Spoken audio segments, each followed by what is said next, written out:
सो hey everyone, कैसे हैं आप सब लोग। आई होप आप सब ठीक होंगे, बढ़िया होंगे और मस्त होंगे। तो welcome back to our channel invincible Gyan. तो सर, इस वीडियो में मैं आपके लिए लेकर आया हूँ एमसीक्यू के कुछ क्वेश्चन जो कि हमारे मेटल नॉन मेटल से रिलेटेड है, जो आपके बोर्ड के लिए बहुत हेल्पफुल होंगे। तो स्टार्ट करते हैं।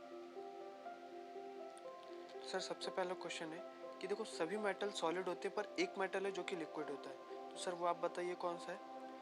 आंसर है सर मर्क्यूरी। सर दूसरा क्वेश्चन है, ऑल मेटल्स, सारे मेटल्स के सारे हाई मेल्टिंग पॉइंट होते हैं पर दो ऐसे मेटल हैं जिनके लो मेल्टिंग पॉइंट होते हैं, तो वो है गैलीलियम और सीजियम। तीसरा क्वेश्चन है, ऑल मेटल्स आर हार्ड पर एक कुछ मेटल जो होते हैं सॉफ्ट होते हैं कि नाइफ से भी कट सकते हैं। तो कौन कौन से, sodium, potassium, lithium. Okay. Next question है, which non metal is liquid at room temperature. तो सर कौन सा नॉन मेटल जो कि लिक्विड होता है वो है आपका सर ब्रोमाइन। ठीक। अगला क्वेश्चन है sir, which non metal is lustre. देखो, नॉन मेटल लस्टरस नहीं होते बट ये जो है वो लस्टरस होता है। आंसर है आपका सर आयोडीन। ओके। अगला क्वेश्चन है कि पोटेशियम और सोडियम को अगर आप ओपन रखोगे तो इतने ज़्यादा रिएक्शन होते हैं कि भैया वो आग पकड़ लेते हैं, इसलिए हम इनको केरोसिन ऑयल में डुबो के रखते हैं। ओके।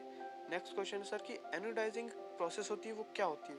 तो सर एनोडाइजिंग मतलब कि आप एल्यूमिनियम पे ऑक्साइड लेयर को फॉर्म करते हैं, ठीक, उसी को हम एनोडाइजिंग बोलते हैं। नेक्स्ट क्वेश्चन है कि सर मेटल जब किसी भी एसिड से रिएक्ट करते हैं तो हमेशा हाइड्रोजन गैस छोड़ता है, पर सिर्फ एक एसिड नाइट्रिक एसिड से रिएक्ट करने पे हाइड्रोजन गैस नहीं छोड़ता। नेक्स्ट क्वेश्चन है सर कि एक्वा एक चीज़ होती है जिसमें कंसनट्रेटेड HCl और नाइट्रिक एसिड पाई जाती है, उनका रेशियो 3:1 होता है, ये आपको याद रखना है। नेक्स्ट क्वेश्चन है sir, what are amphoteric oxide. Sir amphoteric oxide मतलब जो भी एसिड और बेसिक नेचर दोनों शो करे उनको एम्फोटेरिक ऑक्साइड बोलेंगे। उसके बाद बोलते हैं, which metal oxide are soluble in water. देखो, सारे मेटल ऑक्साइड इनसोल्यूबल होते हैं पर ये potassium oxide, sodium oxide soluble होता है। उसके बाद सर ये रिएक्टिविटी सीरीज है, बहुत ज़्यादा इंपॉर्टेंट है, आपको याद करनी है, आपकी एनसीईआरटी में है। ओके। नेक्स्ट क्वेश्चन है सर, मेटेलिक ऑक्साइड जो है वो बेस से रिएक्ट करता है, मतलब ये कौन से नेचर का है सर।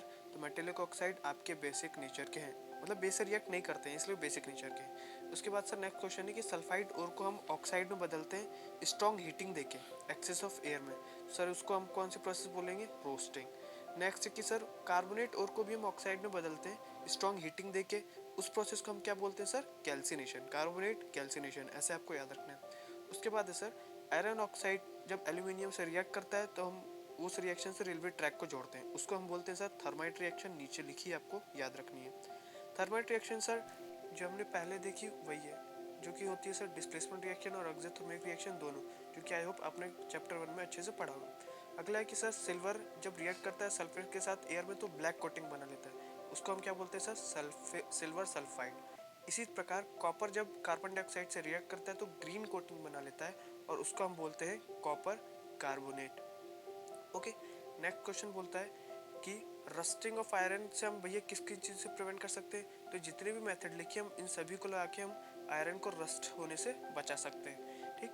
अब आता है सर गैल्वेनाइजेशन। गैल्वेनाइजेशन एक प्रोसेस होती है जो कि रस्टिंग से बचती है। तो वो क्या होती है कि आप जिंक की लेयर चढ़ा दोगे तो आप वो रस्टिंग नहीं होगा। फिर भैया एलॉय होता है, हम किसी दो मेटल को मिलाते हैं। तो ब्रास कौन सा एलॉय होता है, ब्रास मतलब जिसमें कॉपर और जिंक मिलाओ, उसको हम ब्रास बोलते हैं। इसी प्रकार ब्रोंज कौन सा एलॉय होता है सर।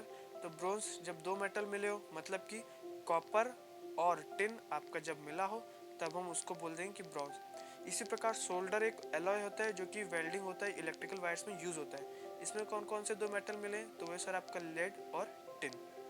आई होप ये फास्ट रैपिड एमसीक्यू आपको अच्छे से याद हो गए होंगे। ठीक। अगर ये वीडियो आपके लिए हेल्पफुल है तो प्लीज़ लाइक, शेयर और सब्सक्राइब करना मत भूलिए। तब तक के लिए थैंक यू।